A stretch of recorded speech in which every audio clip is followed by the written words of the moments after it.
بسم اللہ الرحمن الرحیم۔ السلام علیکم۔ آج ہم ایک ملحد کی پوسٹ پر تھے اور اس نے یہ دعویٰ کیا کہ جو کلام الہی ہے، قرآن پاک ہے، یہ اس کا ایک ایک لفظ یہ بیان کرتا ہے کہ یہ کسی بھی خدا کا کلام نہیں ہے بلکہ انسان کا کلام ہے۔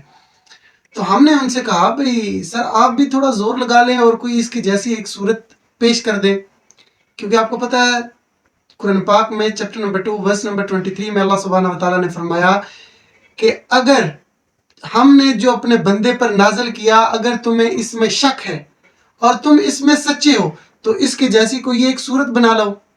اوپن چیلنج ہے، اور تمہیں یہ اختیار ہے کہ اللہ تعالیٰ کے سوا تم اپنے سارے خداؤں کو اپنا مددگار بنا لو۔ تو اوپن چیلنج ہے بھائی، آپ اس کی جیسی ایک صورت بنا لو۔ تو بھائی نے کہا کہ میں اگر صورت ایک بنا کے لاؤں تو اس کو جج کرنے کا اصول کیا ہوگا اس آیت کا کہ یہ صحیح ہے، قرآن کے مطابق ہے یا نہیں ہے۔ تو میں نے پوچھا کہ یہ تو پہلے آپ طے کریں اور بتائیں ہمیں کہ آپ نے کس اصول کے تحت اللہ کے کلام کو جج کیا اور یہ کہا کہ یہ انسان کا لکھا ہوا ہے۔ تو صاحب کہنے لگے کہ میں نے تو اپنی عقل سے ذاتی یعنی کہ تجزیہ کیا، جب پڑھتا ہوں تو مجھے پتہ چل جاتا ہے۔ تو پھر لازمی اب دیکھیں، میں نے کہا کہ بھائی جو آپ اللہ کے کلام کے لیے اصول طے کر رہے ہیں کہ میں خود سے فیصلہ کر رہا ہوں، تو اپنے کلام کے لیے آپ یہ نہیں رکھ رہے، اس پہ آپ اصول طے کر رہے ہیں، تو یہ تضاد نہیں ہے۔ تو انہوں نے کہا کہ جی مجھے کوئی حق نہیں ہے کہ میں اس پر کمنٹ کروں، پڑھوں اور جیسا مجھے لگے۔ تو میں نے کہا جناب آپ کو بالکل حق ہے، آپ جو مرضی ہے کہیں، ہماری بلاز ہے، لیکن آپ یا تو وہ اعتراض ہمارے سامنے رکھیں یا آپ اپنی ایک صورت بنا لائیں اور ہمارے سامنے رکھیں۔ تو یہ بھائی صاحب نے، میں آپ کو سکرین پہ دکھاتا ہوں، یہ بھائی صاحب نے جو ایک صورت بنا کے لائے ہیں اپنی طرف سے، پتہ نہیں یہ چیٹ جی پی ٹی پہ انہوں نے بنائی ہے یا خود سے، واٹ ایور۔ اسلام تو یہ دعویٰ کر رہا ہے، چیلنج کر رہا ہے، آج کا نہیں 1400 سال کا ہے کہ اپنے خداؤں کو اللہ کے سوا جس کو مرضی ہے تم چیٹ جی پی ٹی سے مدد لو یا جہاں سے مرضی ہے لو۔ اب یہ جو انہوں نے، آپ پڑھیں اس کو کہ میں فیس بک کی قسم کھاتا ہوں اور یہ وہ فیس بک کے کمنٹس کی اور یہ کاپی کرنے کی کوشش کی انہوں نے کیسا۔ تو اس کا یہ آپ نے ساری پڑھ لی ہے، میں آپ کو اس کے الزامی جواب میں آپ کو ایک پھکی دیتا ہوں۔ ابھی دیکھیں، پہلے میں آپ کو قرآن کی ایک سورہ بھی بتاتا ہوں، چھوٹی سی ہے لیکن اس میں کیا رہنمائی ہے انسانوں کے لیے، اس میں نور ہے، ہدایت ہے انسانیت کے لیے، فلاح ہے، پیغام ہے۔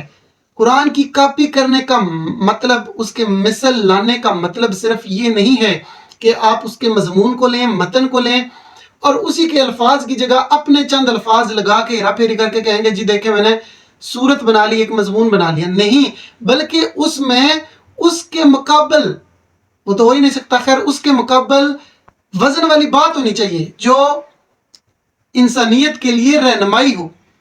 جیسے اللہ سبحانہ وتعالیٰ نے فرمایا وَالْعَصْرِ، قسم ہے زمانے کی، اِنَّ الْإِنسَانَ لَفِي خُسْرٍ، بے شک سراسر انسانیت خسارے میں ہے، گھاٹے میں ہے، إِلَّا الَّذِينَ آمَنُوا، سوائے ان لوگوں کے جو ایمان لائے، وَعَمِلُوا الصَّالِحَاتِ، اور جنہوں نے نیک اعمال کیے، وَتَوَصَّوْا بِالْحَقِّ، جو حق پہ رہے، وَتَوَصَّوْا بِالصَّبْرِ، اور جنہوں نے صبر کی تلقین کی۔ اب اسی سورہ کو لے کر میں ان کو جو انہوں نے بنائی تو ان کو الزامی جواب دینے لگا ہوں۔ جیسے اللہ سبحانہ وتعالیٰ نے فرمایا نا قسم ہے زمانے کی، تو میں کہتا ہوں قسم ہے جنگل کی۔ بندر سراسر خسارے میں نہیں ہیں، وہاں پر تو ہے نا کہ بے شک انسان سراسر خسارے میں ہے، یہ میں ملحدین کو جواب دے رہا ہوں جس طرح وہ بنا رہے ہیں قرآن کی آیتیں۔ تو بندر سراسر خسارے میں نہیں ہیں، اور یہ بندر کیوں میں کہہ رہا ہوں، کیونکہ یہ بندروں کی تو اولاد ہے، برا نہ مانیے، وہ بندروں سے ایوالو ہوئے ہیں نا، ایلیویشن کو مانتے ہیں نا آپ، ایوولوشن کو، تو آپ تو بندروں سے پیدا ہوئے ہیں، بندروں سے مطلب ایوالو ہوئے ہیں۔ تو قسم ہے جنگل کی، بندر سراسر خسارے میں نہیں ہیں سوائے ان بندروں کے جو ایوالو ہوئے ہیں۔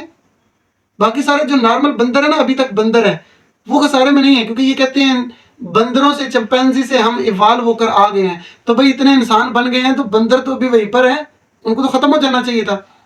خیر، قسم ہے جنگل کی، بندر سراسر خسارے میں نہیں ہیں سوائے ان کے جو ایوالو ہوئے ہیں، اور ایوالو ہونے کے بعد وہ الہاد پر آئے ہیں، اور الہاد پر آنے کے بعد وہ کیسر احمد راجہ اور مفتی یاسر ندیم واجدی صاحب کے ساتھ ڈیبیٹ کی ہے انہوں نے، اور پھر بیچارے ذلیل و خوار ہو رہے ہیں تب سے۔ تو ان کی جو تکلیف ہے یہ ہمیں سمجھ آ رہی ہے، تو ویس اقبال صاحب کو خواہ مخواہ اپنے مزید رگڑا دلوا لیا۔ تو اس طرح کرنے سے کچھ بھی نہیں ہوگا، اس کا تو پھر بھائی میرے کوئی اینڈ رزلٹ نہیں ہے۔ تو آگے دنیا میں بہت سے لوگ آپ سے پہلے پیدا ہوئے ہیں جو اپنے آپ کو بڑے ذہین اور فتین سمجھتے تھے، تو انہوں نے کلام الہی پہ اعتراضات کیے، اور الحمدللہ ہر اعتراض کا جواب ان کو دے دیا جا چکا ہے۔ تو اگر کوئی ہے جو چاہتا ہے کہ میں کوئی بڑا زیادہ ذہین آ گیا ہوں تو میں قرآن پہ اعتراض کروں گا، تو جناب آپ کریں، اگر نیا نقطہ ہوگا تو اس کا بھی میں جواب نہیں دے سکوں گا تو کوئی دوسرا مسلمان جواب دے گا، وہ نہیں دے سکے گا تو کوئی اور انشاءاللہ دے گا، لیکن جواب ضرور دے گا، کیونکہ مسلمان کمزور ہو سکتے ہیں لیکن اسلام کمزور نہیں ہے۔ اسلام الحمدللہ مکمل ایک ضابطہ حیات ہے۔ تو میرا خیال ہے بندروں کی اولاد کو میں نے اچھا خاصا جواب دے دیا ہے۔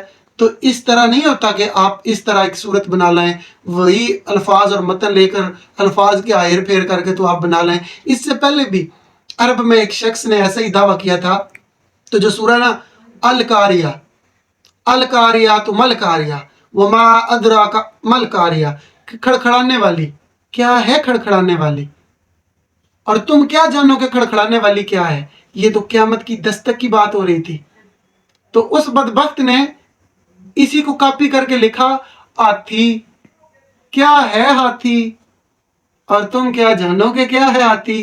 تو لوگوں نے کہا ابے گدھے، ہم جانتے ہیں کہ ہاتھی کیا ہوتی ہے۔ تو اس طرح نہیں ہوتا میرے بھائی، بندروں سے تم ایوالو ہوئے ہو، تھوڑا جو بنے ہوئے ہو نا، اس سے بھی تمہیں ایوالو ہو کے تھوڑا اور اوپر آنا پڑے گا۔ پھر بھی ہم تو دعائیں کرتے ہیں کہ اللہ تعالیٰ تمہیں ہدایت دے، اور اللہ تعالیٰ ہم سب کو اسلام پہ چلنے کی توفیق عطا فرمائے۔ جزاکم اللہ خیر۔